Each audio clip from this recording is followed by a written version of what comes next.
Research and development under the Ministry of Agriculture has been allocated 823 million, which represents 0.09 of 1% of the budget. And this is also 0.03 of 1% of GDP. The Scientific Research Council, which has agricultural research and development aimed at improving productivity, seed availability, and crop yield as one of its remits, gets 714 million, or 0.07 of 1% of the budget.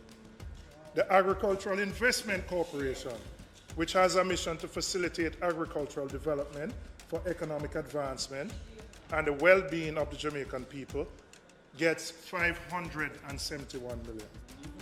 So, Madam Speaker, all these numbers indicate that our spending on R&D in agriculture is simply too low. And for the sector to achieve its full potential, we need to invest much more. Much more.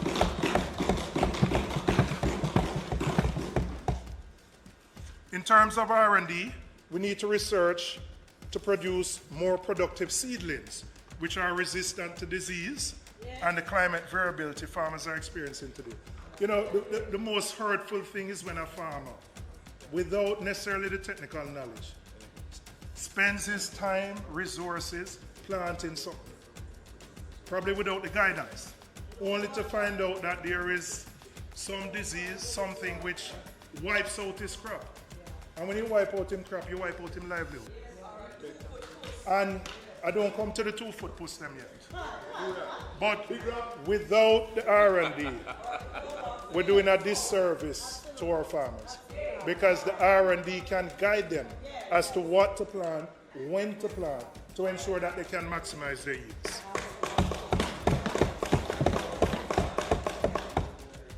Madam Speaker, we also have other institutions. We have the Scientific Research Council. We have borders.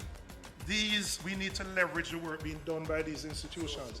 We need to provide more resources so that they can increase the output, the technical training, and the support that they provide to the agricultural industry. They were cutting edge. They were cutting edge, right? These are the institutions that require the funding so that we can make research and development a cornerstone in the agricultural industry. Yeah.